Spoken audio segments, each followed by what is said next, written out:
Morning, good afternoon, good evening. My name is Alex Vines and I'm the director of the Africa program at Chatham House. I'm very delighted today to be hosting this seminar on finding solutions to insecurity in Cabo Delgado. Chatham House's Africa program, in partnership with the World Bank, has held a series of consultations to develop a baseline understanding of the structural causes of fragility and factors of risk in Mozambique. So this meeting is part of that process, which is supporting the World Bank in a risk and resilience assessment that it's undertaking, and the World Bank will be producing a report out of that process and its own investigations. So this afternoon, I'm very delighted that we've got three speakers and a discussant to talk about what are the solutions, what can be done to improve the situation of insecurity in Cabo Delgado.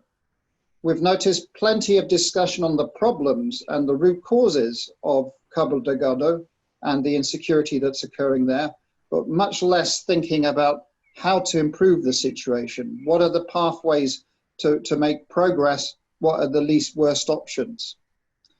This meeting is on the record. We are recording it, and the recording of this whole meeting, questions and answers and presentations, will be available and published on our website and distributed probably tomorrow. It will take us a few hours to make sure that it's of quality.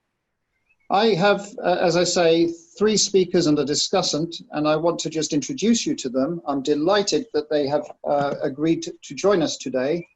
So our speakers are the following. We have Salvador Forquilla, who's the director and senior researcher of the Institute for Social and Economic Studies, IASE, in Maputo. Salvador holds a PhD in political science from the University of Bordeaux in France, and his research focuses on state-building dynamics, conflict, and political violence. He has been much focused on Cabo Delgado. Indeed, I heard him presenting on Cabo Delgado at a conference in Paris at a sister institute to Chatham House, IFRI, early this year before the COVID lockdown. Our second speaker will be Dr. Leah Zakopane, and she is a lecturer in African history at the University of the West Indies. She's based in Trinidad and Tobago, but she teaches across the Caribbean. Previously, she's taught at the Seoul National University in South Korea and at the Center for African Studies in the Department of History at the Eduardo Mondlane Institute in University in Mozambique. She has researched contemporary Muslim politics and international Islamic NGOs in Mozambique, and has in recent years extensively written about Islam in northern Mozambique. Leah Zat, I'm very grateful for you finding the time, and thank you for joining us. Our third speaker is Pedro Stevie. He's a managing partner of Africa Monitor, which is an intelligence production and consultancy company in Africa that's been operational out of Lisbon since 2016. Pedro has a background in competitive intelligence training and international business development for many decades.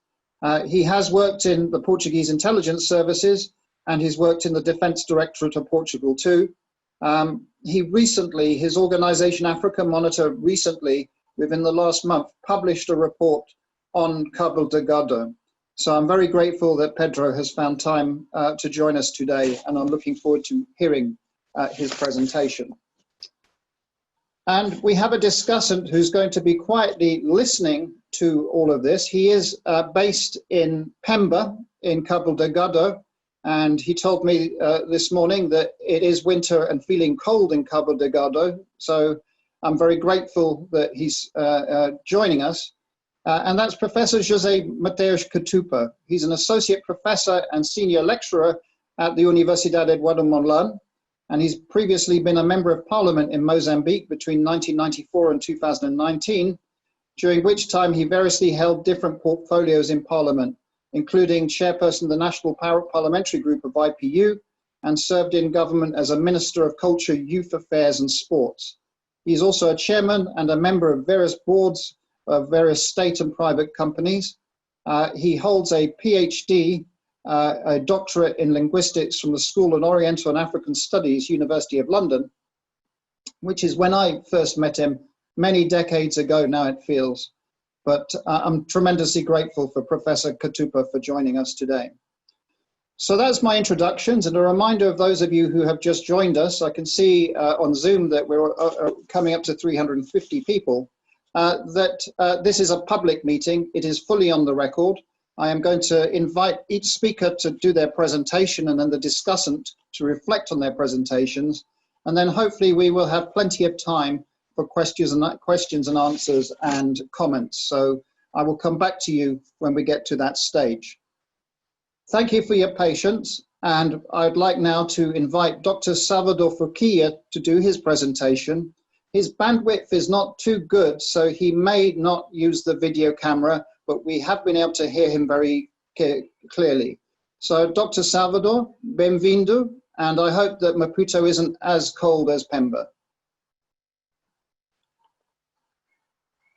Thank you. Thank you so much. Good afternoon or good morning.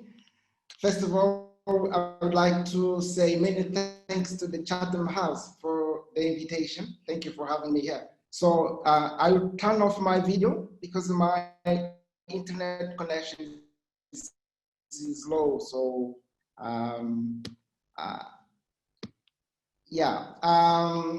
my presentation is on insurgency in Cabo Delgado, dynamics and status response. It is mainly based on two complementary researches we have been conducting at the Institute for Social and Economic Studies over the last 3 years. The first one is on state violence and development challenges in northern Mozambique, and the second research is on social cohesion and political violence. I will focus my presentation on 4 main points. I will first start with a brief description of the context, and then I will look into the dynamics of the armed insurgency and the way the Mozambican state is responding to it. And finally, I will conclude with very brief remarks. With regard to the context, in early October 2017, a violent opposition to the state began in Cabo Delgado province. It was initially regarded as a form of banditry that mainly disturbed public order. However, the phenomenon rapidly took on alarming proportions. The attacks began to multiply. In December 2017, the Mozambican police at the highest level was in the area and visited the district of Mocimboa da Praia and Palma. At the rally he held in the Mocimboa da Praia, the general commander of the police issued the attackers with an ultimatum, giving them 7 days to turn themselves into the authorities. However, the attacks spread to other districts in the northern part of Cabo Delgado. Between March and April 2020, the armed violence reached levels never seen previously. What the Mozambican authorities initially considered a mere act of banditry was transformed in a few months into a complex armed conflict. So the questions are, what factors lie at the origin of the advance of the insurgents on the ground? What type of relationship is developing between the insurgents and the local population? Is there any potential for the insurgents to spread southwards towards the coastal area of Nampula? So these questions take me to look into the dynamics of the insurgency, which is the second point of my presentation. Evidence on the ground, advance of the insurgents is fed by multiple cleavages, namely ethnic, historical, social, and political.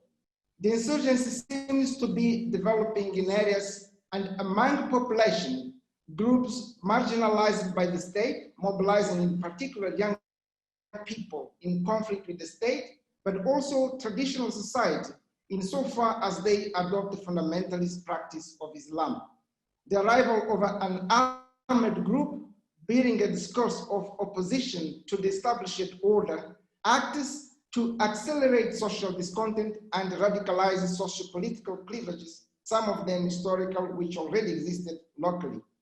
These allowed the insurgents to find the support from more marginalized sectors, particularly young people who, in some cases, sold what little they had and went to join the group. So the insurgents was able to set up an efficient network of logistical and information gathering support formed by young people divided into small groups inserted into the communities.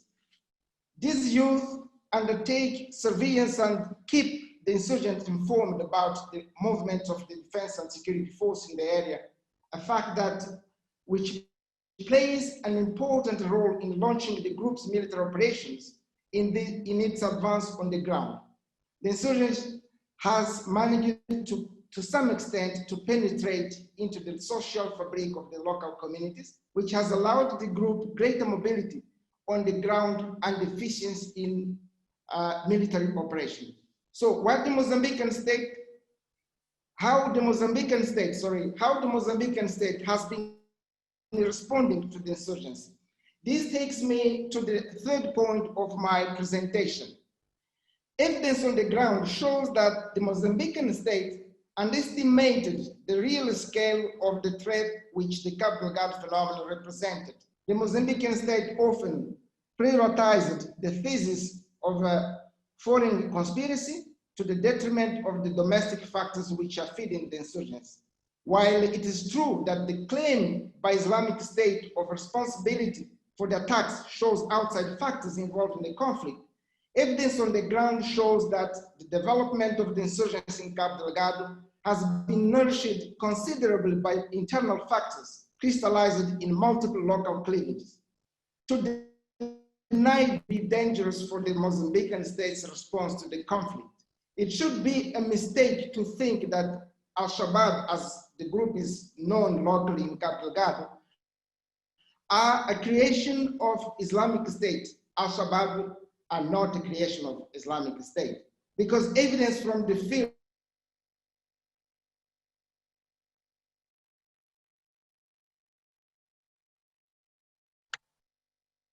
Salvador, have we lost you? Can you hear me? Okay, we can hear you. You got cut off for a moment. Please continue. You were just saying that Al-Shabaab was not a creation of Islamic State. Exactly, thank you. So, in Cabo Delgado, the creation of Islamic State, because they are not.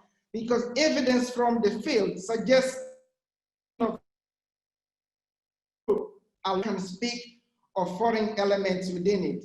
When we look at the literature on violent jihadist movement in we can say that the case of Al-Shabaab in Cabo Delgado is not an exception. This and at a certain time seek a connection with global terrorism. Therefore, we should not underestimate and the armed conflict itself.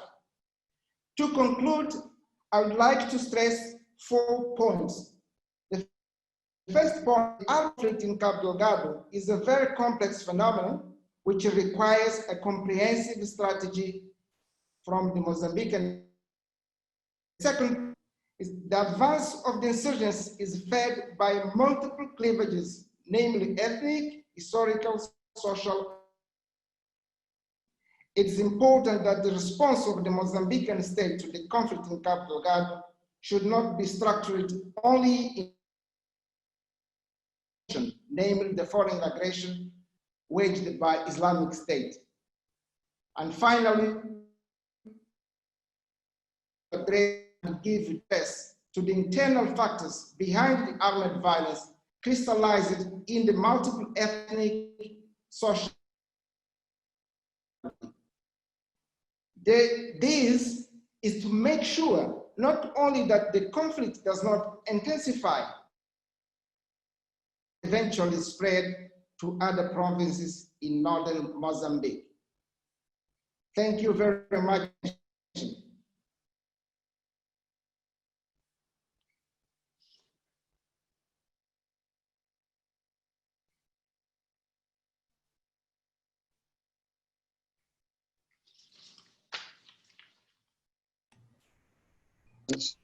So I just want to thank you, Salvador. Your presentation was at moments slightly lost because of the internet connectivity, but we have plenty of time in questions and answers. I myself will interrogate you a bit on some of the points that we may have slightly lost in your presentation because of the variable internet. I now want to move on to our second speaker, who I've already introduced, but I'll introduce briefly again, who's Dr. Liza Bonnet, and she's a lecturer in African history at the University of the West Indies. Liza, Salvador already talked about the importance of history and context and culture. So I hope you can give us some idea of how that contextual history, particularly also in terms of Islam and its development in northern Mozambique and Cabo Delgado, both explains and maybe helps us find solutions to the crisis in Cabo Delgado. Thank you for joining us. Liza.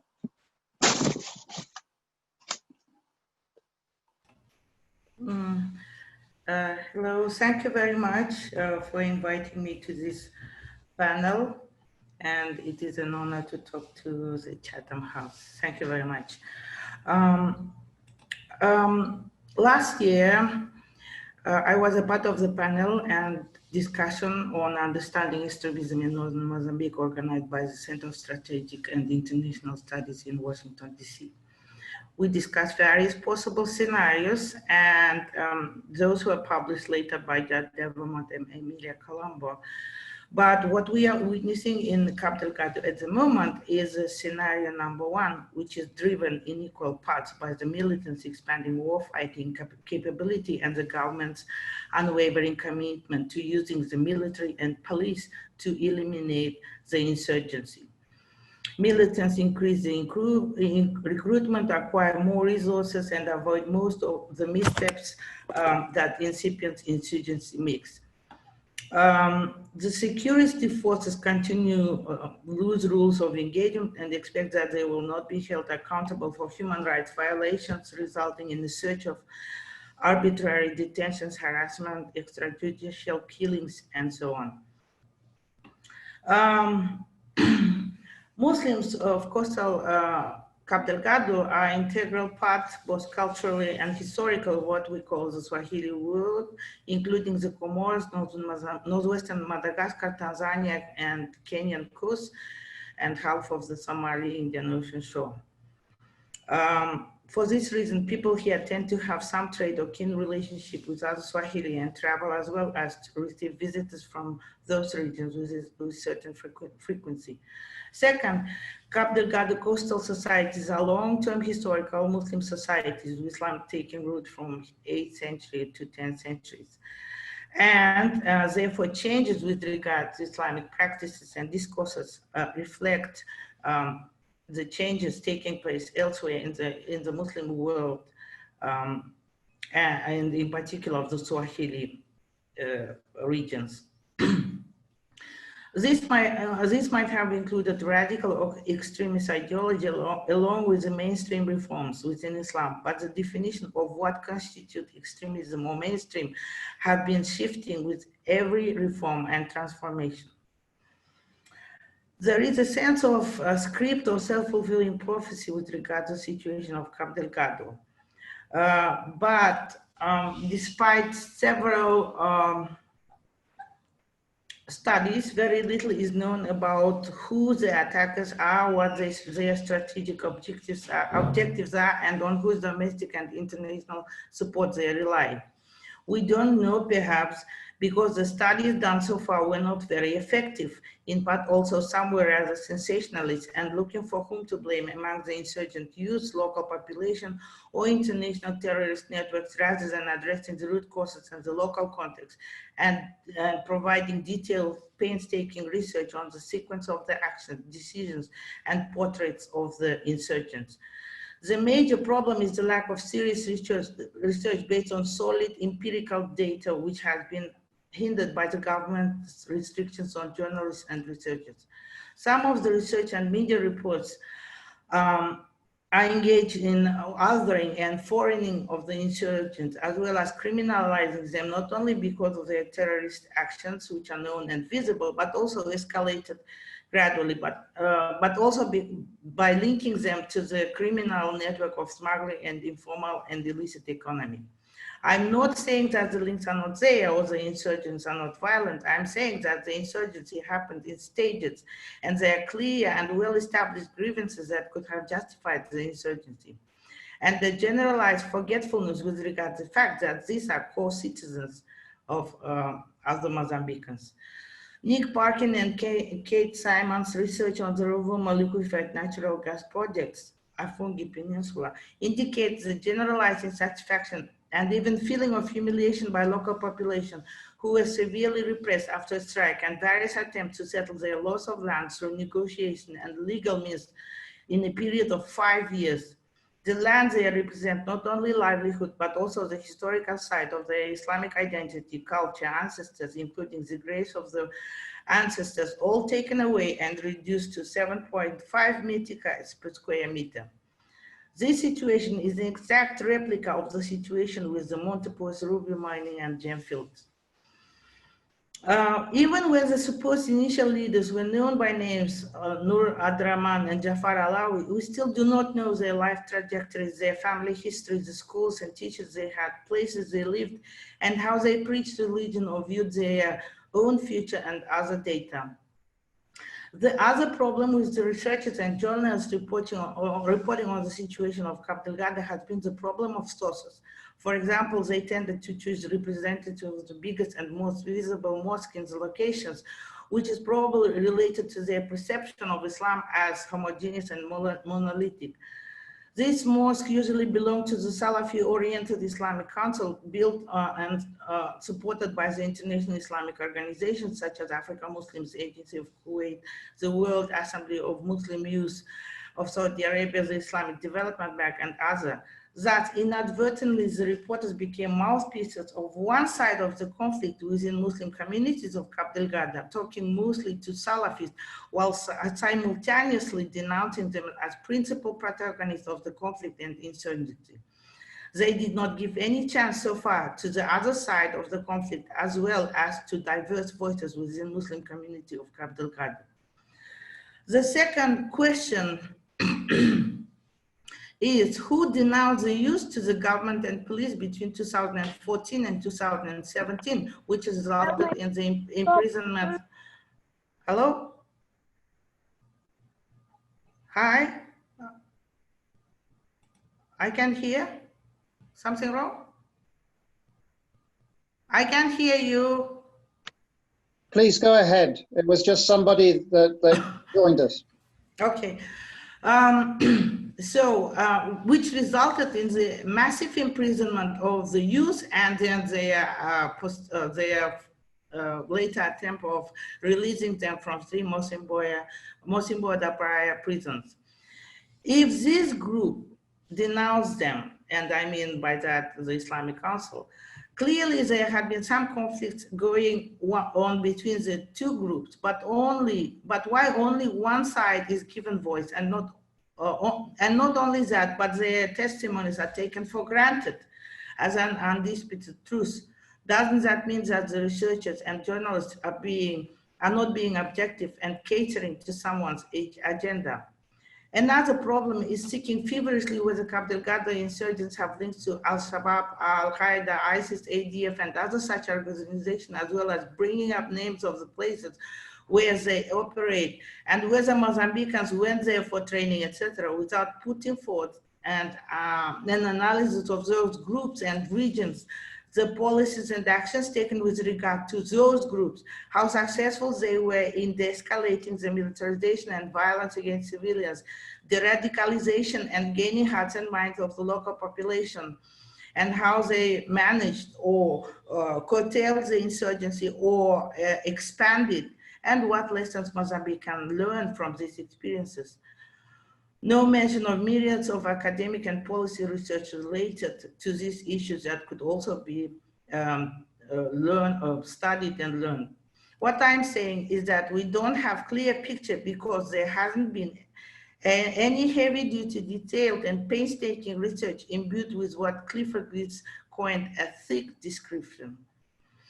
Government should not hinder the work of journalists, civil society, and researchers to find out the root causes of the conflict. It must open space for researchers to collect the whole story of the conflict from both sides and collect necessary empirical data and material to examine the situation from various angles, including from the perspective of the evolution of insurgency since 2017 as a process of constant shifts and transformations rather than a given fact. Mozambican state asks for help from other countries, security companies, and mercenaries, instead of engaging with its own citizens. Through military and violence escalation, it drove the insurgency into the current situation in 3 years. However, if in 3 years the situation worsened to such an extent, does that indicate that probably its strategies were wrong? It actively seeks scapegoats instead of taking responsibilities. It does not engage the population, and its grievances does not seek the root causes. It did not do much to de-escalate the situation. It did not address the de-radicalization of the youth and other population. The reporters and the researchers also contribute to this situation. For example, by not reporting the number of victims of the mercenary military mistakes as consequences of the government military actions and repression by the government and the abuses of the civilians by the military and police and other security forces. The losses should be reported on both sides. The government also causes a lot of losses among civilian population. If the international businesses cannot intervene directly in how the Mozambican government deals with its citizens and researchers, but at the same time, I think that the government is corrupt and weak, then the businesses should support civil society organizations that could bring more accurate information of what is going on, suggest solutions for the military and extremism de-escalation, and work on de-radicalization of the youth and the reduction of the population support of the insurgents. The businesses are bound by the Extractive Industry Transparency Initiative, EITI, and could be also more closely monitored by the Business and Human Rights Resource Center. Even though the commitment to the EITI requirements is voluntary, ExxonMobil is one of the founding members, and Total has always shown commitment both to EITI and US and EU regulations. The EITI establishes clear guidance of the requirements from the signatory businesses as well as governments, including the government of Mozambique. Therefore, businesses can influence the government actions and decisions and can steer towards the de-escalation of the military situation and creation of palpable and de-radicalization programs for the youth, respect for human rights of the local population, including reduction of abuses, repression, and violence against that population, and towards seeking the real root causes of the conflict and setting up projects of addressing them. The businesses should invest in serious, empirically grounded research directed at finding the true root causes and processes of the insurgent emergency and transformation since the beginning until now. The businesses should work also on eliminating or reducing the major grievances with long-term consequences, which are likely to contribute to the prolongation of the insurgency, such as related to the land grabs by the government and businesses, and absence of employment and related positive outlook for the future by local populations. Businesses could work on setting up more schools and technical and training centers for the local population to be able to partake in the extractive industry, which would also have a clear-cut quota system for local population so as not to be hijacked by pupils coming from other regions and overwhelming these institutions. Literacy classes, including in English, and courses for small enterprises could help to alleviate the poverty of the local population. Businesses can invest in various entrepreneurial initiatives of the local population, but has to be careful so as not to be taken advantage by the corrupt government and other institutions and people that can thwart attempts of giving priority to the locals of the affected by the extractive industry, geographic and cultural areas. And finally, the environmental consequences of the extractive and mining industry should be addressed truthfully from the start, because they might become the root cause of the next insurgency. Thank you very much.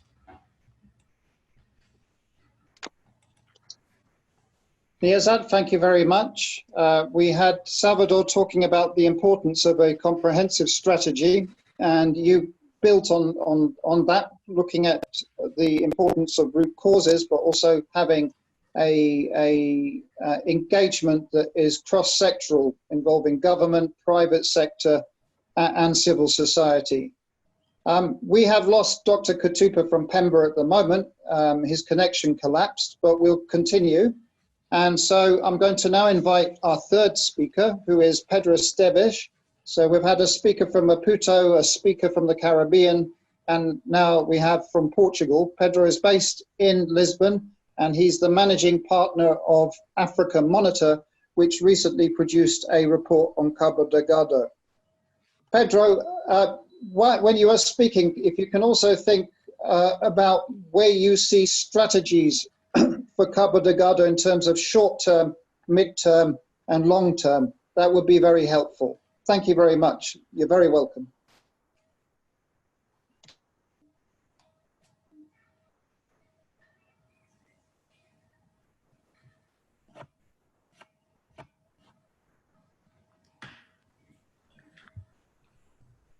Is it fine?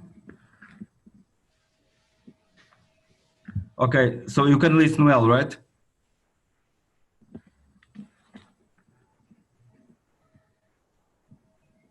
I can hear you clearly. Please go ahead, Pedro. Thank you. There was a problem here. So thank you very much. I'm going to try to start right away and trying to approach all the issues that you asked me to touch here. We have been at Africa Monitor very careful with the way that we approach this topic. As you know, it's as we all know, it's a very public issue now. Many theories and many different versions. So basically, I will try to be the strict I can with the facts. I would like to divide my intervention in two main topics. Basically, the first one. Why Cabo Delgado? I think it's something that we have to answer, and on this I will try to mention 4 ideas. The second part, it's the to try to somehow approach the solutions that the stakeholders are, not me, of course, not Africa Monitor, but the stakeholders with whom we have been sometimes in contact are thinking about. And there's one that may be more political, and I will mention it in the end. So basically, on why Cabo Delgado, I would like to start by something that we all know, is that Muslim beliefs are overwhelming in Cabo Delgado. According to the 2017 census, around 18% of Mozambicans say they are Muslim. But in Cabo Delgado and Niassa, the percentage is much higher. In Niassa, 61%, and Cabo Delgado, 54%. So the number of Muslims, it's much above the average. And even among the 17 districts in Cabo Delgado, only 3 have a Catholic majority. So this means that it's not that odd to see politics and Islam moving all together as a protest movement. It happens elsewhere. It has a lot to do with the concept of the state from Muslims. The second issue is that radical Islam, so the way to interpret Islam in a more, I would say, revolutionary way, is present in some of the neighbor countries of Mozambique. So an Islamic alternative proselytism first signs are not new. They emerged already around 10 years ago. There were unofficial reports even from Muslim secular leaders mentioning radical views and ideas on Islam, imported from other regional countries, from immigrants, people there that went to work in Cabo Delgado, but also we all are aware of the role of internet nowadays. So it's very easy to radicalize people through internet and through messages and films, everything. And from indoctrination to radicalism and mostly to jihad, it's a small step. We have seen that often in the past and in other countries in the present also. The third idea here is the attraction of public attention on Cabo Delgado due to the extraction in the industries, mining at first, and now the gas hub. The presence of global players in Cabo Delgado turned the province into an El Dorado, a promised land. Mozambique became for the first time a very interesting market for major financial and gas corporations, and by extension for an assortment of other businesses, including private military companies. We must recall that the hidden debts scandal was already a result of this new context. So it was probably the first sign, not a violent one, but a financial one, of the effects of gas in Mozambique. Fourth, a weak state. We all know it's a state dependent on international assistance, easily manipulated by foreign sophisticated interests and businesses. So a state incapable of containing insurgency due to lack of material and often to lack of political resources also, namely influence. So in this context, jihadists had all the space to act and to evolve from diffuse tactics and from a somewhat chaotic insurgency to a more coordinated action in the field. Some of the main features of the insurgents express what I just told lately. I can give you some examples of what we have been monitoring in the ground. For example, indiscriminate violence has been replaced in some areas by increased interaction with the population, more propaganda, namely the idea of using the ISIS symbols, destruction of state property. Another aspect, improvised weapons and logistics initially used, for example, bladed weapons and some firearms have been replaced by other equipment more modern and more efficient, mostly resulting from the appropriation of vehicles, of guns, motorcycles, boats from the military and the civilian population. The lack of operational leadership and coordination between the groups in the initial phase seems to have been replaced lately by an increasing recruitment, by some reinforcement on capabilities. Larger groups were identified, acting in a coordination and taking several key villages, as we have seen in the last couple of months, and they almost took Pemba. So they evolved into a more professional way of acting.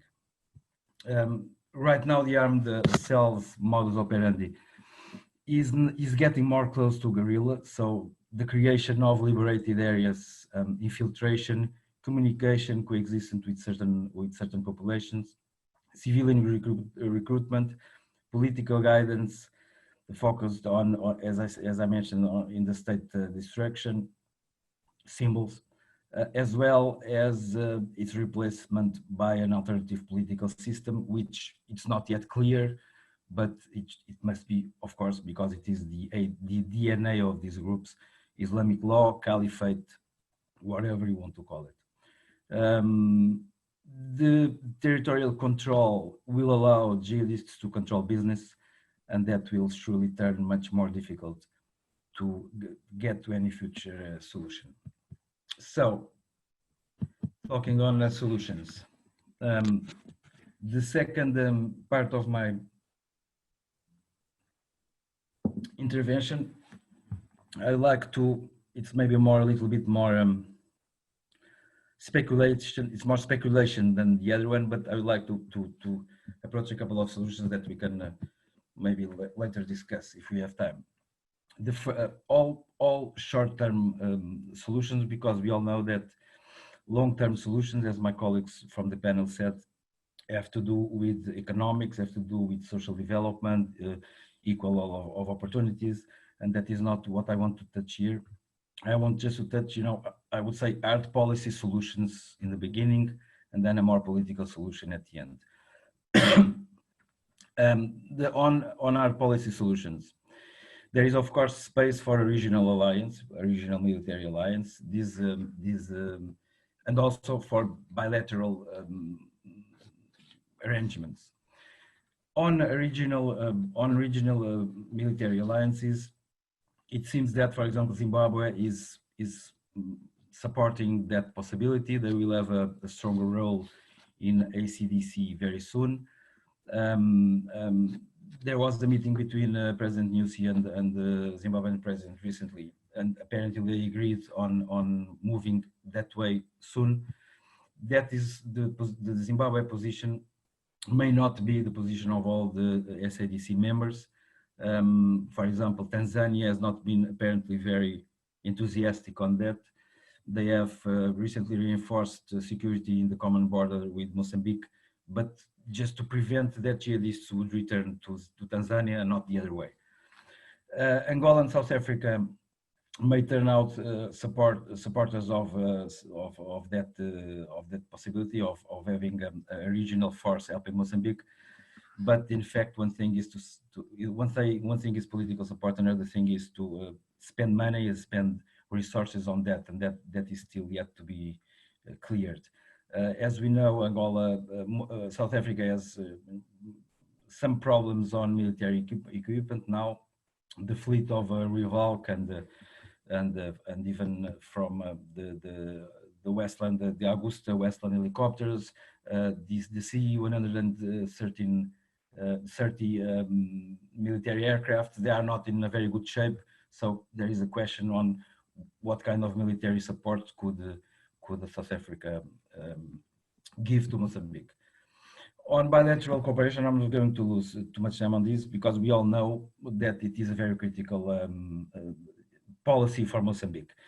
It has been in the last 2-3 years. They have had several bilateral offers. Till now, they haven't yet decided clearly on what to accept because it would somehow imbalance their traditional alliances with certain states by welcoming new states that they know they can be useful, but will somehow affect their traditional alliances. Second, possibility on a short-term or military hard policy solution is the exclusive domestic one, meaning just to use the Mozambican military and security forces. As we all know, no need to go into details because the lack of motivation, organization, skills, and resources still now is obvious. So to change this, time is needed, and this weakness has been in the core of the lack of operation coordination between PMCs in Mozambique, including Wagner. The Russians from Wagner in first, they complained that they didn't want to operate with Mozambicans, and apparently also South Africans now have also raised that question. Worst, maybe worst, even worse, there is problems within the Mozambican and military forces because there is a growing discontent from military on the way the conflict is being approached with the police. So basically, they feel that the police, they are somehow subordinated to the police, and this aggravates the lack of coordination and the morale from the military in CD. And in fact, in Cabo Delgado, and in fact, any short-term solution will need the military there, and the military with the will and the capacity to fight what is going on there. And so this is something that the President Nyusi has to solve very soon, and it is something that may affect also what is going on there. Third, I would like, I'm almost finishing, just one mention on a soft policy solution, which is And with this, I mean a political initiative, which is something that has been absent from this conflict for the last years, for the last 3 years. Eventually, maybe President Nyusi could regain some initiative in Cabo Delgado after more than all these years of failure. And one possibility was to announce an amnesty that that could. It is not negotiation. It is not to negotiate with terrorists, now called terrorists, but it is a gesture of political goodwill that could eventually help for them to lay down their weapons and cooperate with authorities. This was then attempted in other places. This was done, for example, I remember in Algeria with success. So this is something that maybe politically it is time for the Mozambican president or Mozambican government to act and to do something more strategic. To finish, and I didn't mention the gas main players. I think they have an essential role on this. They have been very political till now. They have been very discreet on the way they are dealing with this. Security is not yet strongly affecting their plans, the projects, the gas projects. They are keeping the calendars more or less as they were planning. Some changes mostly due to the international market, not so much on the domestic security in Cabo Delgado, but they will surely have a decisive role on this, and we have to count on them in the future. Thank you very much. Pedro, thank you very much. You were very clear. So you're going through the short, the medium, the long term, and particularly also looking at some of the soft policy options. Obviously very difficult to talk about amnesty since we still don't really know who we're dealing with and who would be the interlocutors. I wonder in the question and answer time where we should be also talking about how do you get development? How do you get public goods into conflict zones? This development security nexus that you probably have struggled with in the Middle East, that we've seen have been a problem in Afghanistan and elsewhere. Right, now we do have a discussant, and he's joined us again. He's heard some of the discussion. I know he missed a bit of your presentation, Pedro, but we have Professor Jose Kutupa from Pemba. So Mateus, please, Dr. Kutupa, if you'd like to reflect on what you've heard, and everybody understands that there were some parts of the presentation, particularly the last one, that you didn't hear.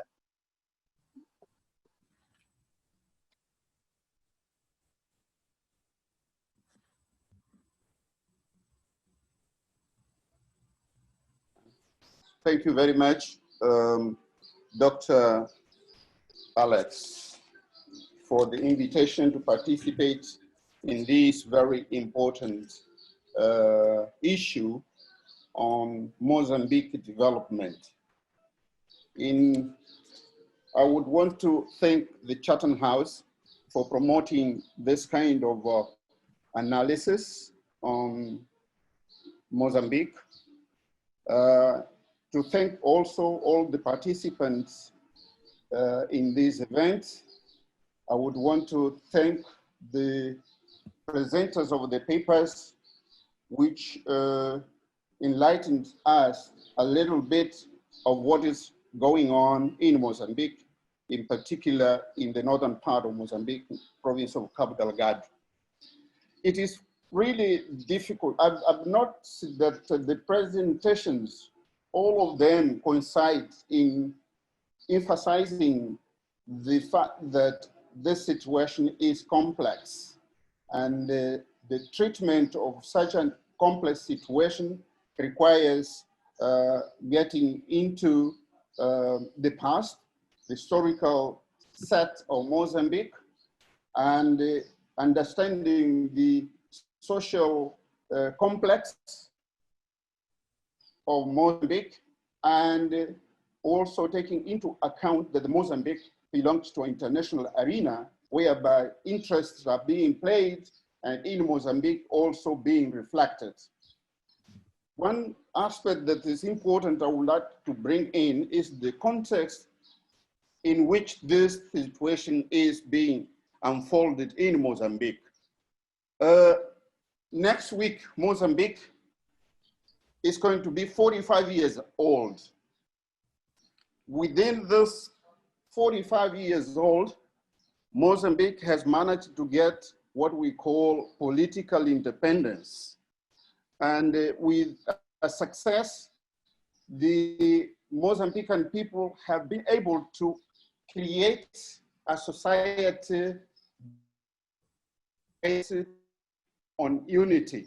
One of the challenges that the country has faced with is that during the 45 years of its existence as a country, have had tragic moments of its evolution. And those tragic moments of its evolution, of course, have created serious problems in terms of getting management of the country. So the first thing that we need to look at when we analyze problems of Mozambique is the age. It is very difficult to have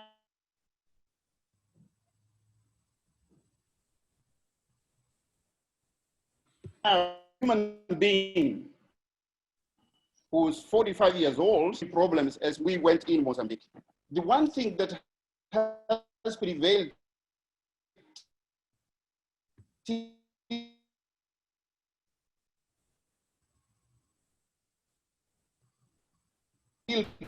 now is that the role for the cohesion of Mozambique this 5 years is that the issue of identity, the will of the Frelimo in constructing a nation or a state based on a nation of different cultural groups of Mozambique has taken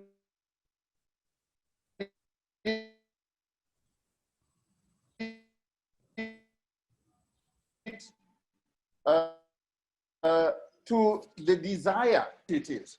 And during this process of nation building, of course, different groups continue to live their own life. This is why when it is emphasized by the Professor Salvador, or the lady, in the area of Cabo Delgado, the northern part of Cabo Delgado, we do have what we call the Swahili culture, Swahili world.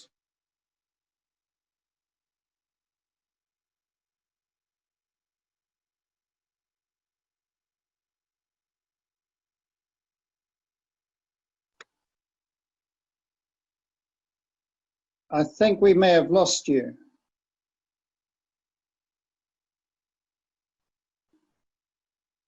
Yeah. So what I'm going to do is let's have a discussion around questions and answers, and we'll try and get Dr. Katupa back as the discussant a little later on. Hang on, he's maybe back with us. We were expecting some problems with trying to connect with Pemba.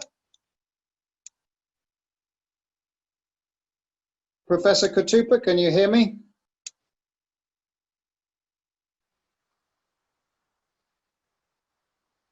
Okay, so what I'm going to do is take a few questions, and then we'll come back and see if the connection with Pemba can improve later on, because it would be a shame to miss Dr. Katupa's reflections on the presentations. So there are two ways of asking questions. The first is to put your hand up, and there is a gesture chat signal that you can do. And the other is to ask a question and a Q&A question, and we will choose some of those. At the moment, I've got 4 questions that I can see, 5, so the numbers are coming in quite quickly. So I'm going to go through a few of the hands first, and then I'm going to go through some of the written Q&A. And a reminder to everybody that this is being recorded and it's fully on the record. So let's start with the first hand, which is Pearl Matibe. If you could ask a question. I'm already in. Thank you very much, Alex. I very much appreciate this topic. It's very topical and relevant, and everyone's very anxious about the emerging developments in northern Cabo Delgado. Dr. Liziat, I appreciate it. I did follow your contributions when you were here in Washington, D.C., and Alex, you were here too. So this is an interesting follow-up to that discussion. My question is specifically, what can you share in terms of what Mozambique, along with countries such as the United States and the SADC Troika, particularly since SADC is a predominantly patriarchal society, what can the United States and Mozambique do in view of this to promote the meaningful inclusion of women in Islamic processes and intervention efforts to prevent and mediate or resolve the Islamic insurgency crisis in Cabo Delgado? I have members on my team who are on the ground in Cabo Delgado, so we know that women at times are used as a front in the attacks. How can that potential of women be tapped into these by these actors? Thank you. Thank you, Pearl. I'll ask Erica Mendez also to please ask a question.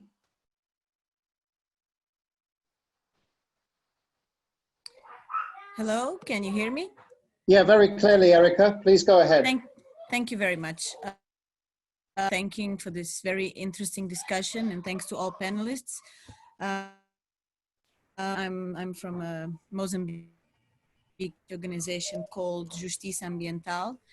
I just wanted to focus on a point that I believe was touched a bit too quick, that I think we didn't quite look at the linkages between this insurgency in Cabo Delgado and the gas in the same region. Dr. Leah mentioned, but I think it's very important, as we know that extractive industries, their parent companies, and international finance institutions have very concrete ways to ensure that their interests in countries like Mozambique are safeguarded, from bilateral investment treaties to bribes, lobbies, and several other ways to lure governments into these dirty deals.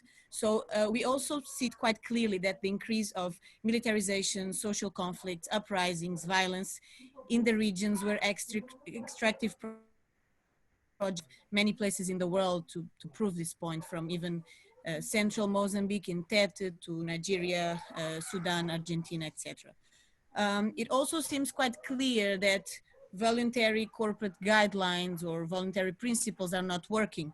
We have plenty of those already, call it the UN guiding principles or the EITI or other corporate social responsibility guidelines. So, they are in no way decreasing this sort of problems, nor access to justice is getting any better. So my question would be, what exactly might we be missing here in terms of the way that transnational private capital, both on the extractive sector, but also the banks and the weapon industries, is not only profiting from these insurgencies and this crisis, from taking effective measures that could.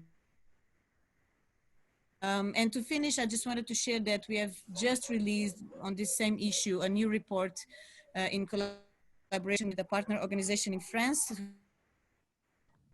which is France, the ways that French companies and the French government are fueling disaster in Mozambique. So I invite you all to check this on our Facebook. Thank you very much. Pedro Simango.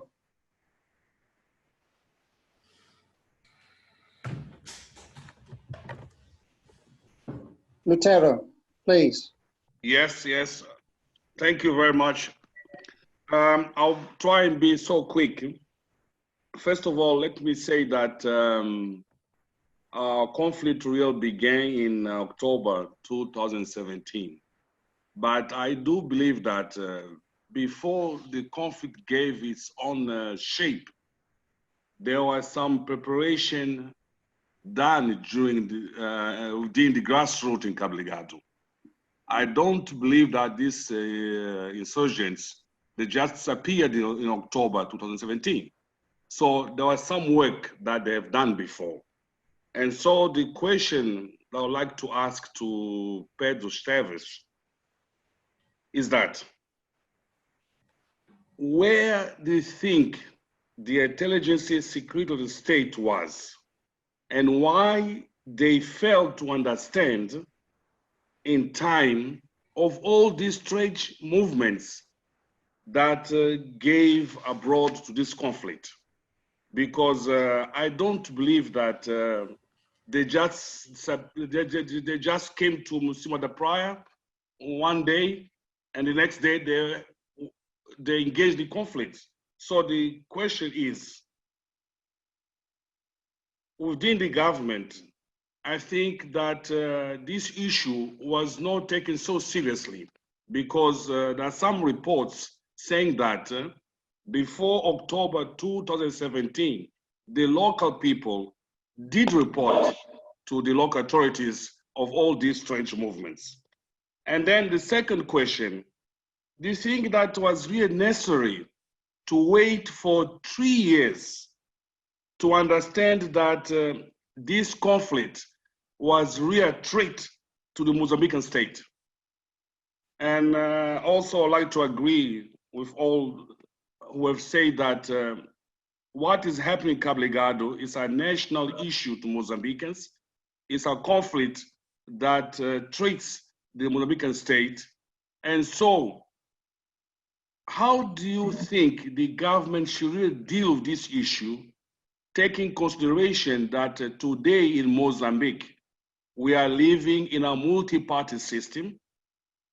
We have different political parties.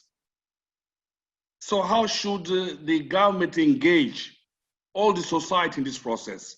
Because what we have seen until now is that the government is addressing the issue without having an approach to the parliament, without having an approach to the society in general, saying that we're in war. Because I do believe that what is happening in Cabo Delgado is a threat to the state. And as a threat, because there's a war taking place. But the government has not yet appeared publicly telling the Mozambicans that we are in war. So how do you think that we can engage all the people in this conflict?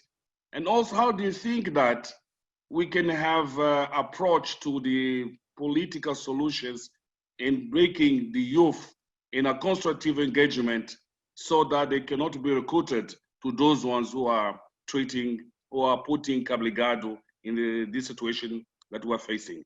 And thank you. Thank you very much, Lutero. So we have some questions, and I'll ask each of our panelists to reflect on them. So let's start with Salvador. Salvador?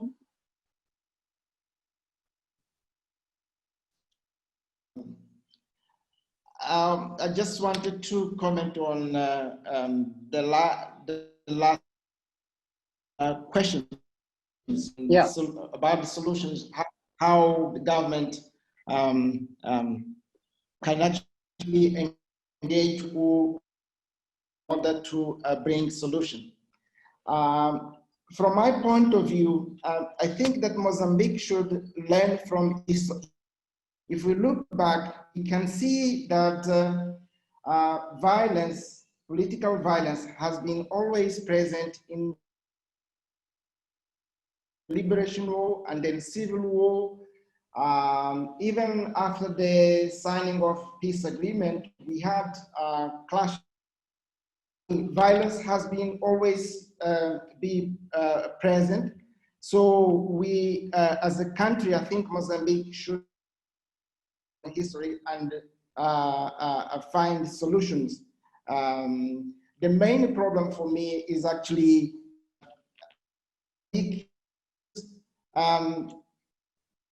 challenges in terms of dealing of differences.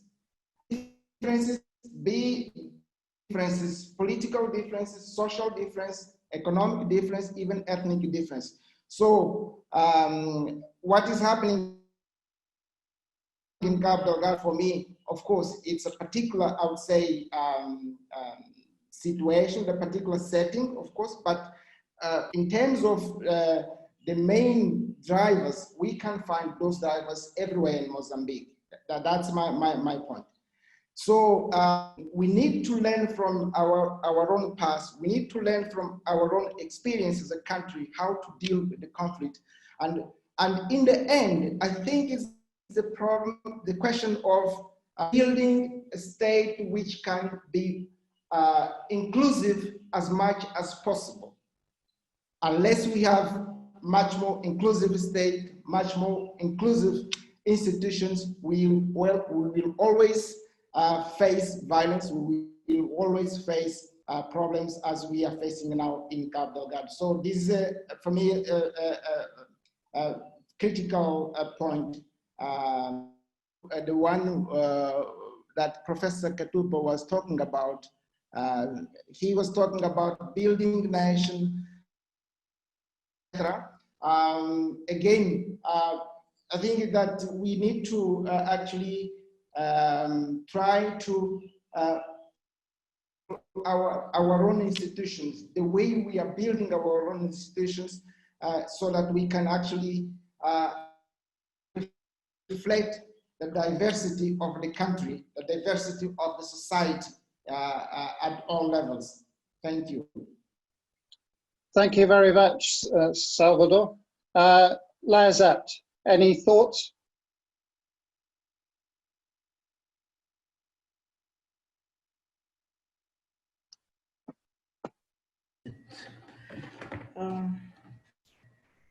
Yes.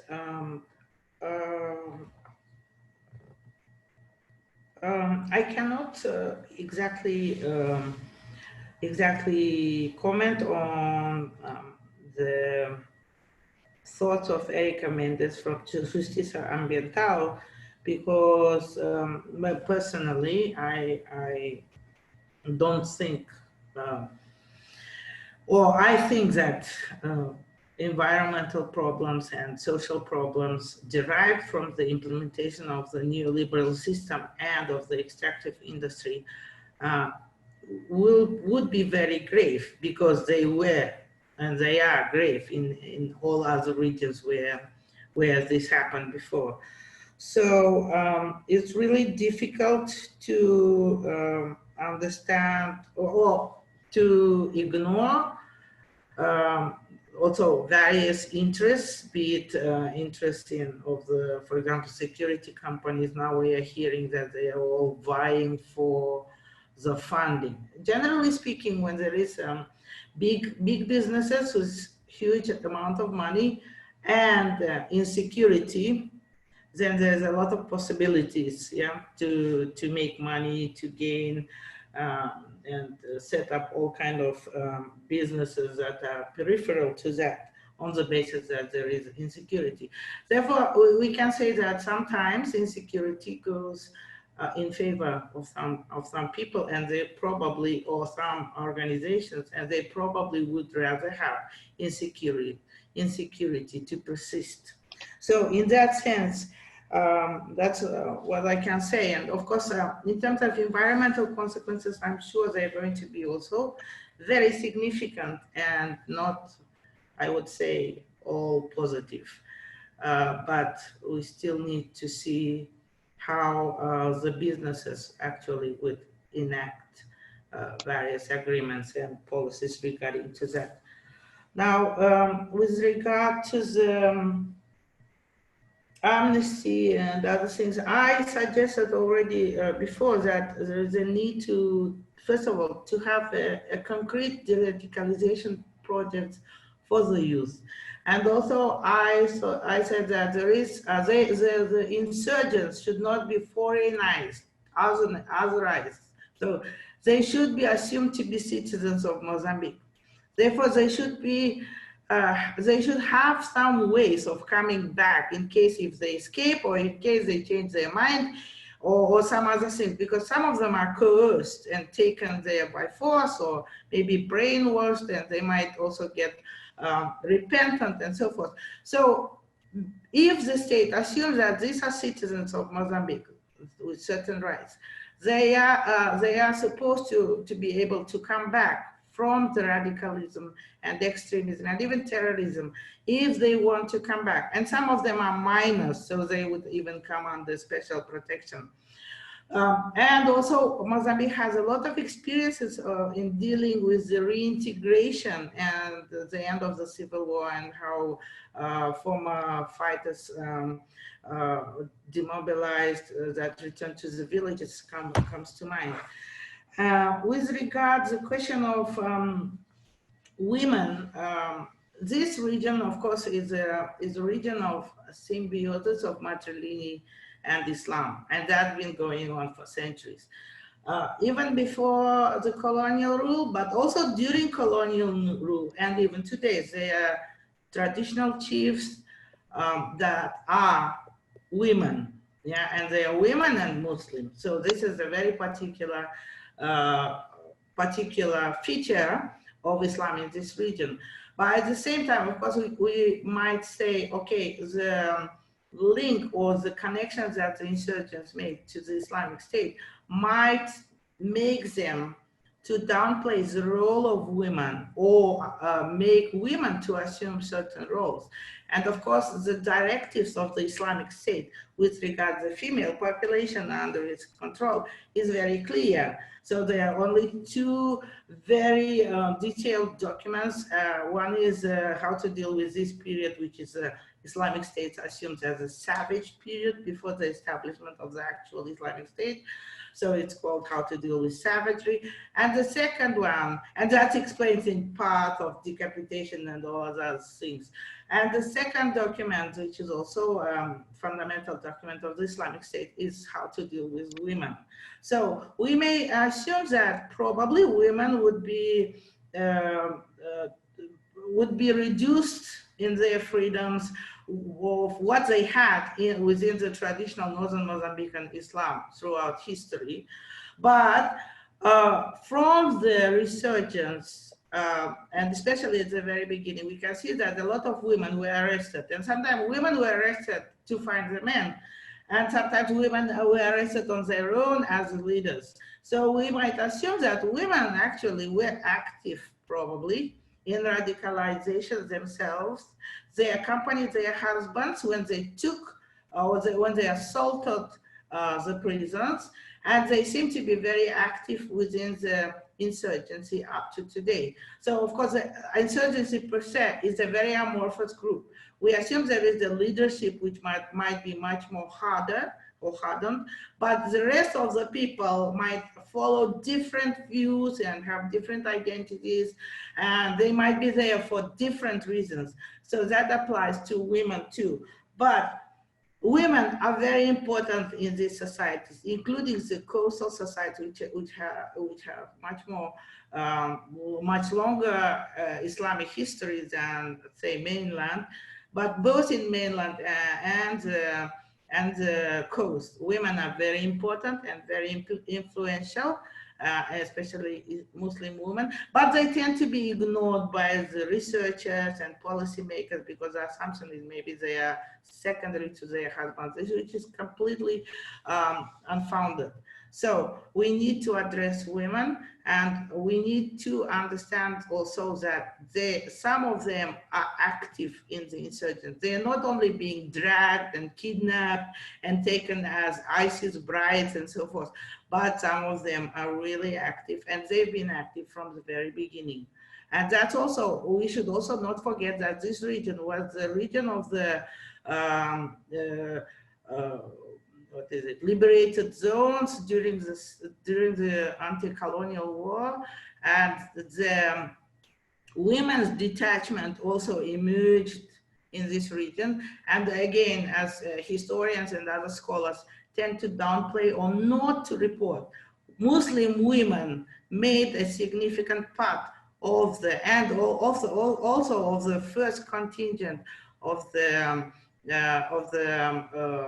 female detachment. So there is a huge tradition, and I won't even go into the anti-Portuguese war during the time of the colonization, where several women headed the battles. They were fighters. They had the army, basically, yeah.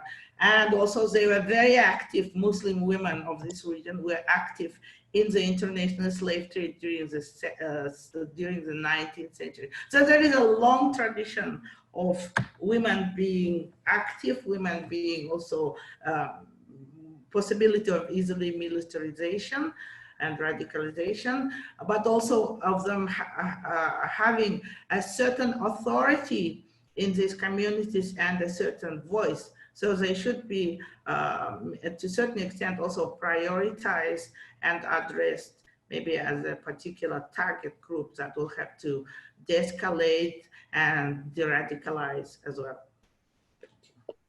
Liza, thank you very much. Pedro, any brief responses? A number of people have been asking in the chat line about how are you certain that Pemba was as threatened as it was? And there was some questions also on how do you evaluate the impact of private security? So the Dyke Advisory Group, for example.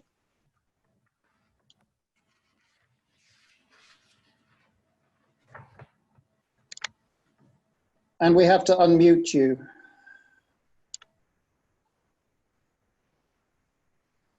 Okay. Yes. Please. You listen. Okay. So on the questions and the first three questions, I'm not going to go much deeper on the women and the social issues. There are experts here that have a view better than mine. Just to say on the conflict that women, for example, among jihadists are having a much important role now than before. Before they were just helpers, and now they are starting to be seen in military operations and attacks and things like that. That's all the point that I want to state here on that issue. On the answer, the question from Erika Mendes relating Cabo Delgado and gas and the gas hub. I mean, it was one of the four topics that I mentioned in the beginning of my intervention. It is surely decisive on what is happening in Cabo Delgado. But that doesn't mean that there is a conspiracy from gas players on what is going on there. I mean, they are part of the context, and that's a fact. That gives more publicity to Mozambique. If there is an attack, 50 kilometers away from Palma, it is news because it's not that far from the gas, the site, the Afungi site. And so everything has a different impact since such a project is growing in a country that was for so many decades one of the poorest countries in the world. And that changes everything. On the Lutero's questions, it is a fact that I think it's a good question, and I don't have the answer on why the Mozambican government took so long to understand and to prioritize what was going on in Cabo Delgado. Why didn't they apparently gave more importance on radicalization processes going on in some of the main villages in Cabo Delgado? The result is here. I mean, the fact that they didn't do their job only got the things worse.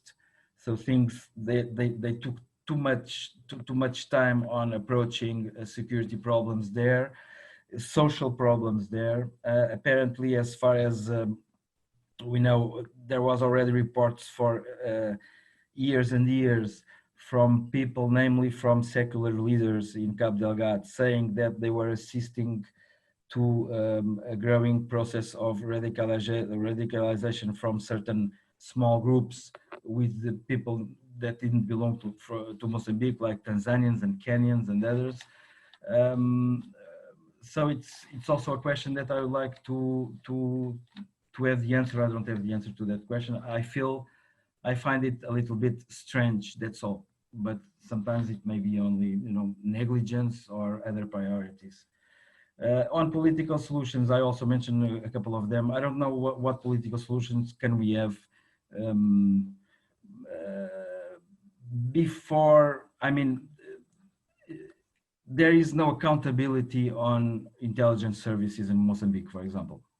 There is not one single commission to understand and to control, even a parliamentary commission, as many other countries have, to a little bit control, and not just control, but to have some feedbacks from the intelligence service. So it's also difficult to understand. The political solutions will be based on what kind of information, the information from the intelligence services. That's why I see that it may be time for the president to say something on Cabo Delgado, not just to visit the troops, not just to support them in speeches, but also to have a concrete initiative eventually discussed with, I know it's a tradition, not very common tradition in Mozambique, but since things are changing, maybe it can start now to happen, something like that, to discuss with the other political parties a possibility of a political solution for the conflict, and eventually, if not an amnesty, something more vast, something more, an appeal.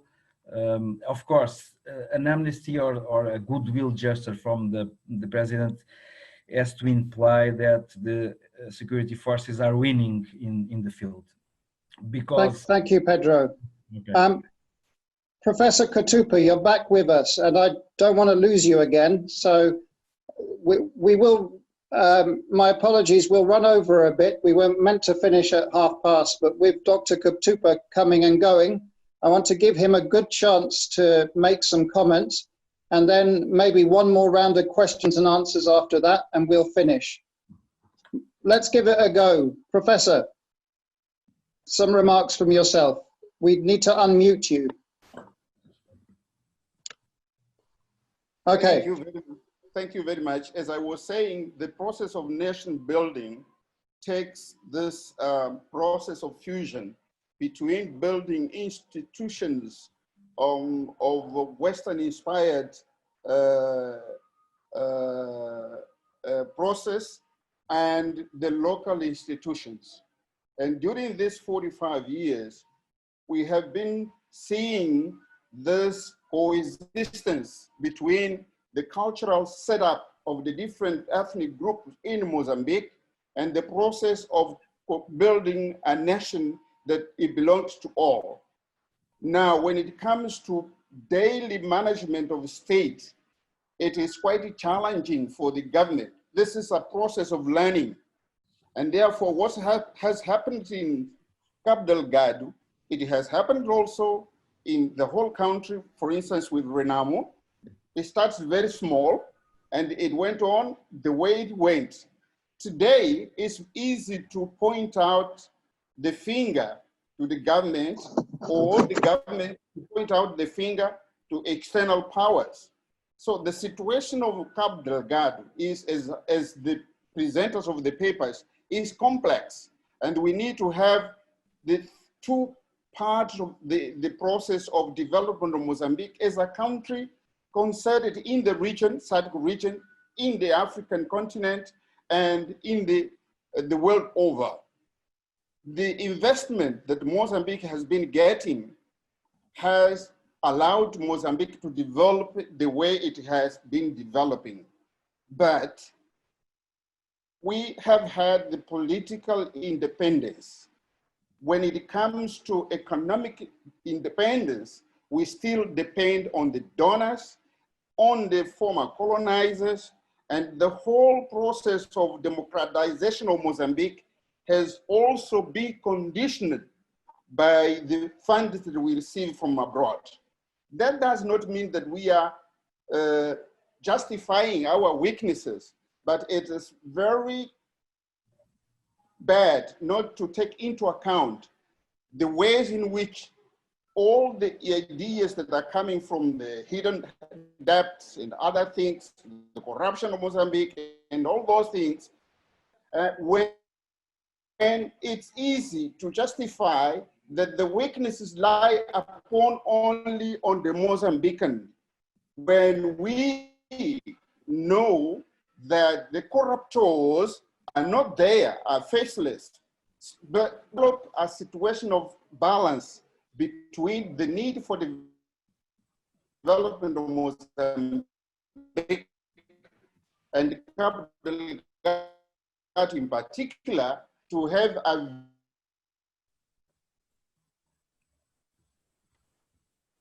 We've lost you, Katupa.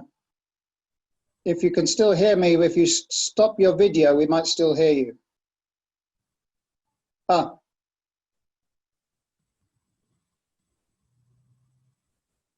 Please go ahead. Yeah. You might want to turn off your video. It may give you better bandwidth. All right. Diplomacy, is it all right now? Yeah, much better. Yeah. Right. Diplomacy is the name of the issue today in order to have resilience in Mozambique.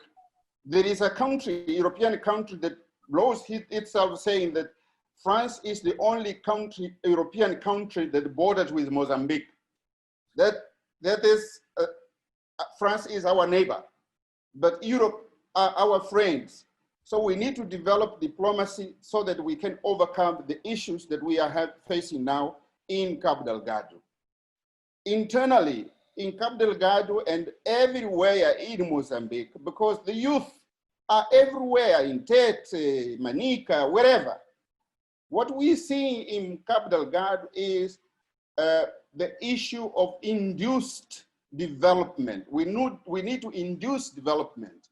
And there was a time when this induced development was programmed in Cabo Delgado.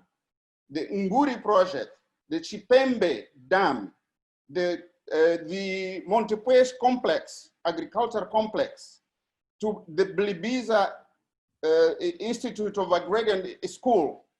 Many of these things were induced during the period of Samora Machel.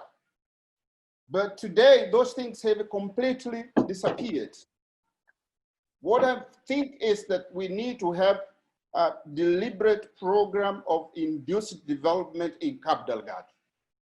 And then we need to come back into the anthropological setup to understand where the real power is in the administration of local administration. Those things will help to enhance the defense of the communities and to have the continued relationship between the government and the communities as a whole. Those are the issues that I want to just to emphasize, and I believe I have covered the different presentations whereby the issue has been touched and being said that government does not do this, and the other issue is that when you go into the area of war, you're not going into a party. And therefore, one should understand the difficulties of the government to deal with all this communication time whereby everybody wants to find the real thing there. So we need to understand that situation. This is a process of learning, and Mozambique has been caught unaware of the situation today. Thank you. Professor Katupa, thank you very much for being the discussant. And I apologize that it's been a bit patchy and difficult both to you and to the audience, but we got your presentation very clearly at the end. I am going to overrun for 10 minutes because I did want to make sure that Professor Dr. Katupa had the appropriate time to be doing the job of a discussant properly. And I think you'll agree with me that it was a very useful intervention. So what I'm going to do now is one last round of questions, and then I'll ask all the panelists and actually Dr. Katupa if they have any final remarks. So let me invite Barnaby Briggs to ask his question. Barnaby, please introduce yourself. I know who you are, but the many hundreds of people on this call won't know. Thanks, Alex, and I'm unmuted, so I'm going to go on talking till you wave at me that I'm not being heard. And thanks for the introduction, no pressure there, thank you.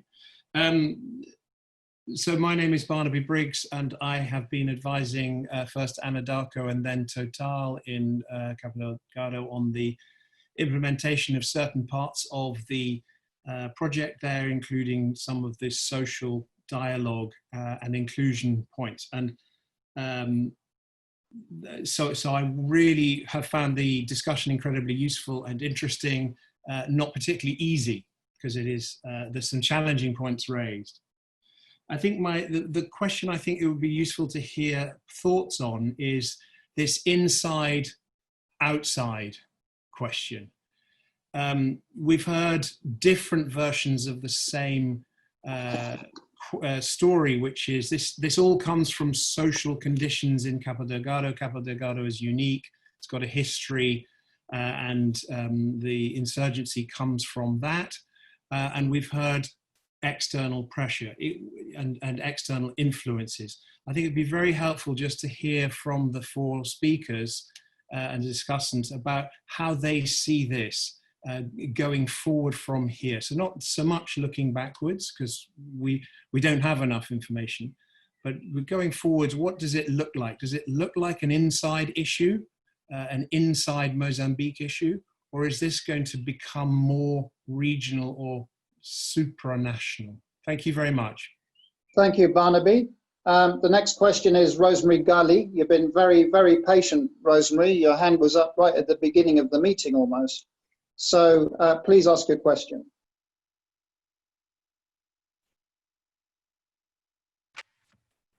I just wondered what the relationship was, if anything, between the Montepuez uprising and the current insurgency. Thank you. Thank you very much, Rosemary. That's a really quick and sharp question. We'll make sure that Leah answers that. The next question is Marcos Quilambo. Marcos, bem-vindo.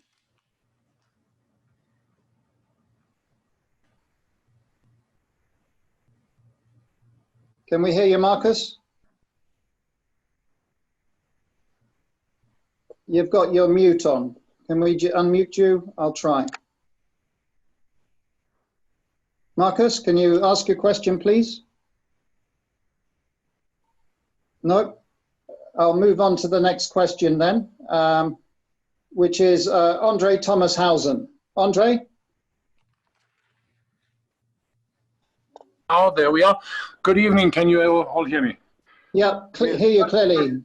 Good. I just wonder, how do we explain, with all this demonization of the terrible insurgents and the people that decapitate whoever they get hold of, how do we explain the growth in support from initially maybe 100 people to probably now 4,000 to 5,000 people?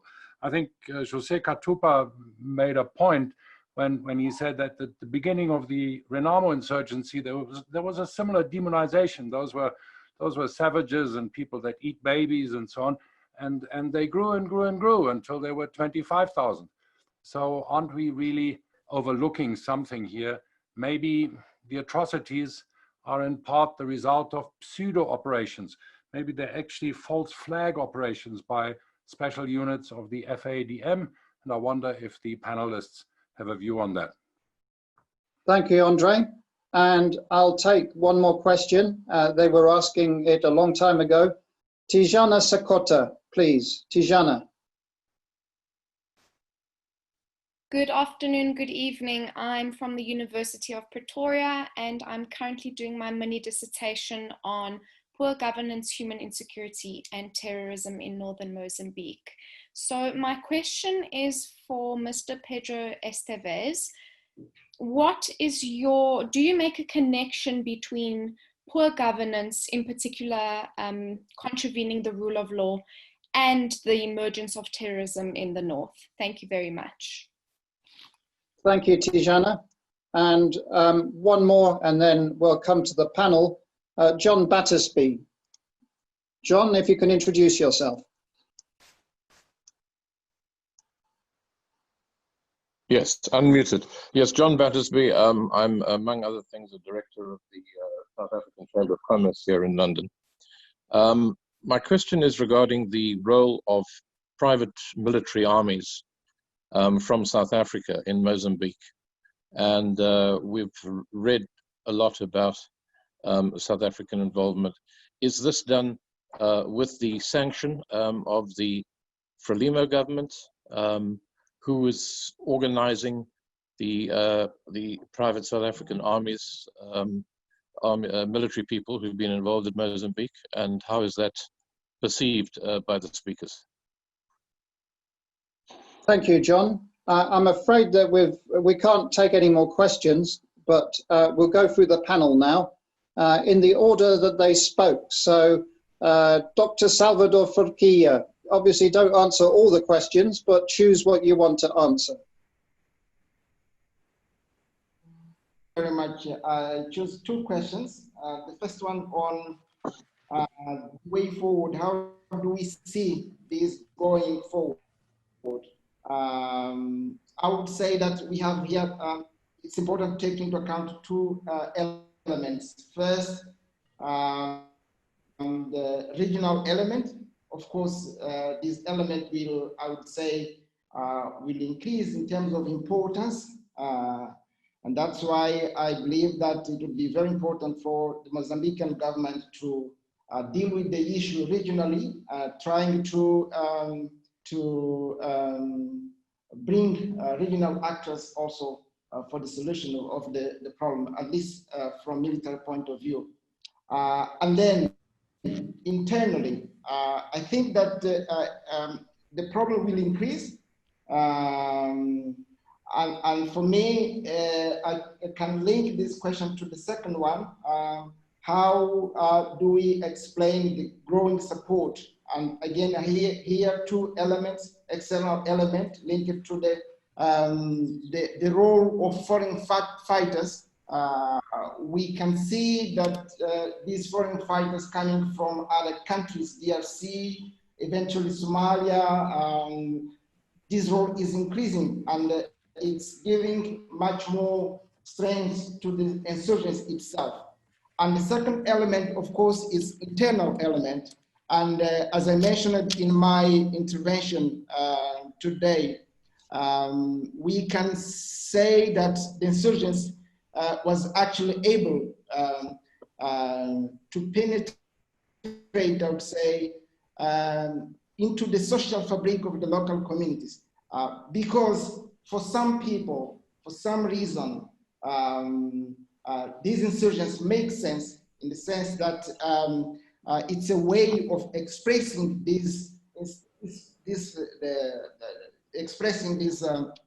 I would say grievances.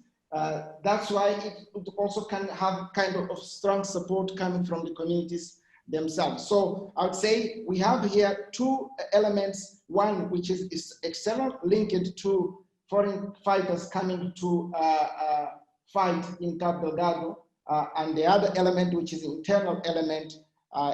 This element has to do very much with the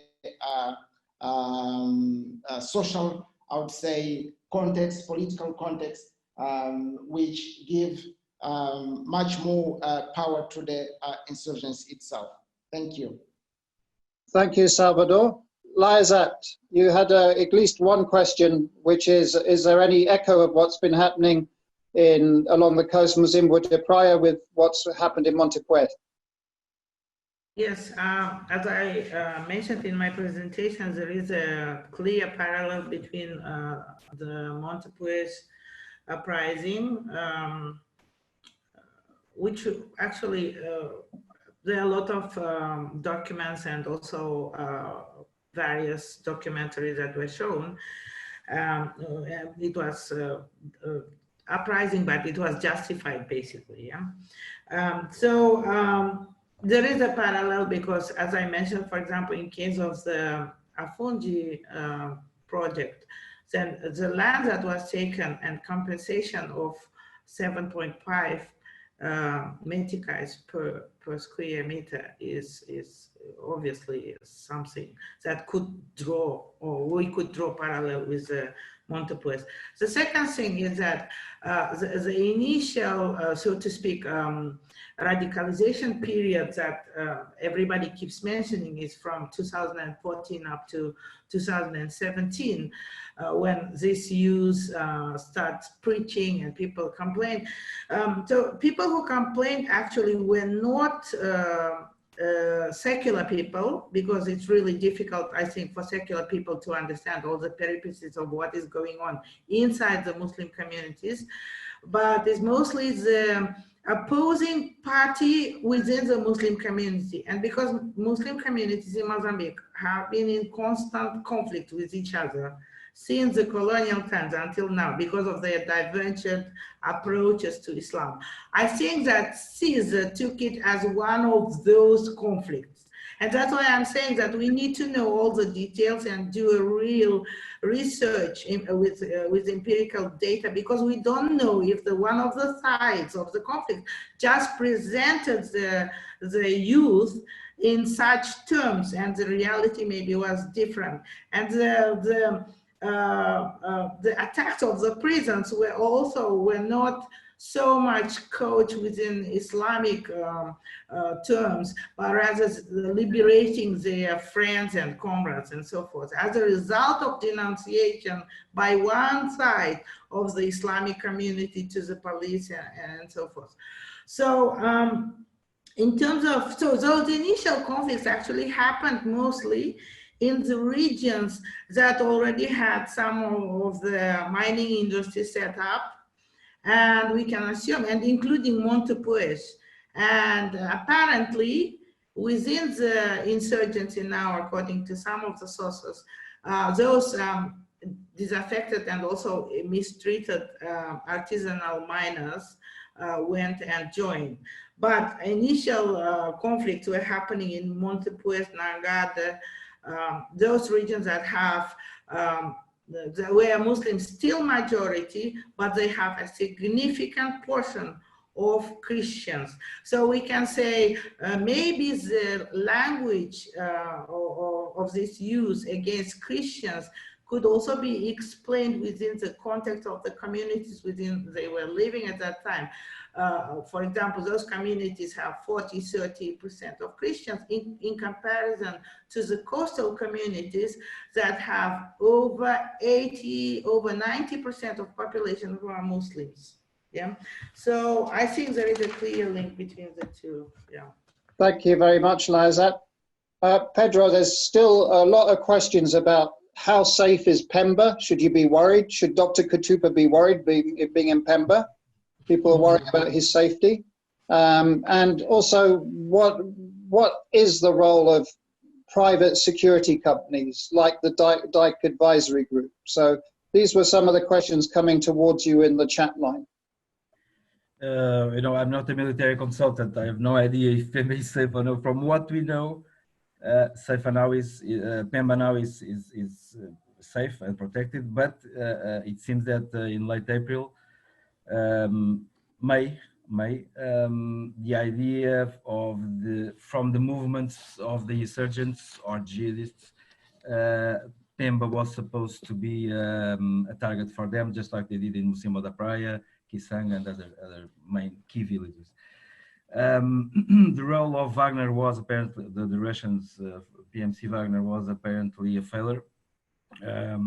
So basically the fact that the DAG from South Africa is there with some important international links that they have is there, it's also a sign that the Wagner has failed.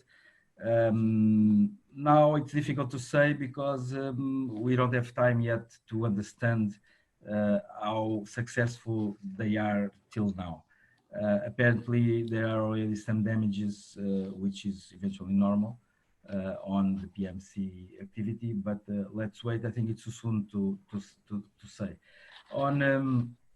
On some of the other questions, of course, for example, the relation, Tijana, I think she questioned this, the relation between poor governance and terrorism and Cabo Delgado. The issue is that we have to find the differences from Cabo Delgado, between Cabo Delgado and the other provinces. And that's what I tried to mention in the beginning. We don't have to find the similarities because similarities don't explain anything. Poor governance is all over the country. So the fact it's not poor governance, the fact it's another thing, and the ones that I mentioned are among several others, certainly. On the inside-outside issue, I mean, I know there are many theories on the outside influences on what is going on there. We have seen more internal and domestic factors influencing what is going on in Cabo Delgado than external ones. If anyone can present facts, we will be very modest and change our views and our opinions. Right now, I think that the solution is also internal. I don't see any, eventually regional, but I insist that, you know, the military, I cannot see how can NGOs act in Cabo Delgado in such a situation. No one wants to go there. So first we have to solve the problem militarily and then politically and humanitarian, in a humanitarian approach. On to explain, just to finalize, to explain Andre Thomashausen, try to answer to Andre Thomashausen, to explain the support of the population. We're not sure yet how much and why are they supporting some of the occupations that they did, that the jihadists did. For example, if they entered into a village and you know, distribute money and food, I understand that it is easy to get the population support. This is not new because it happened elsewhere. Now it seems that what I said, it seems they are approaching more in a guerrilla modus operandi, trying to be more nicer with the population. Still killings that we don't understand why they are still killing civilians in a brutal way. But I think the trend is to approach this more in a guerrilla way. So for the guerrilla to work, they have to have the populations with them. Thank you. Thank you, Pedro. And Professor Dr. Katupa, any final thought, last remark from you? Thank you very much. I don't have much more comments on what has been said by the presenters of the papers. Just to thank them because I haven't learned a lot about their research, but I would want to commend the government in terms of efforts that is trying to accommodate the internal refugees. I visited 4 of the centers in Mituj where there are 80,000 children, women and men accommodated in the centers. And currently we have 21,000 dislodged people. And I've driven there without being accompanied by police. And I'm here in Pemba driving around, everybody with their masks on their mouth, in nose. And there isn't that much of that insecurity or violence that has been portrayed. Of course, we need to be careful. The issue of the insurgents in Cabo Delgado requires a very calm accommodation of different ways of looking at this issue and comparing of what is happening elsewhere in the world. Thank you. Dr. Katupa, thank you very much. And I want to thank Salvador, Liza, Professor Katupa and Pedro Stevie for your time. I do apologize to all of you that we overran. This is not hora inglesa, it's something else. So we're about 20 minutes over what I had promised. For those of you who are listening, this was a public meeting, so not under the Chatham House rule. It was recorded, and the recording of it will be published tomorrow. We can send it out to you also if you're particularly interested, just tell us. My takeaway from this is that this is a complicated issue, what is happening in Cabo Delgado. We all knew about that. And even 2 hours is not probably enough for a big overview conversation of how to find solutions to the crisis of insecurity in Cabo Delgado. What I think is probably the way forward is, as Dr. Katupa said, looking at it sectorally and really drilling down the various aspects in a more serious way, in terms of root causes, in terms of strategies, in terms of international connections, and in terms of how do you get development and accountable institution building in fragile conflict zones like some of the municipalities in Cabo Delgado now. So thank you, everybody. As Alex Vines, I want to thank also our colleagues at the World Bank. As I explained to you earlier, this falls into a series of meetings that we've been doing with the World Bank, looking at risk and resilience as part of a fragility and resilience assessment that the World Bank itself is doing on Mozambique. Thank you very much, and good afternoon and good evening to everybody. Goodbye.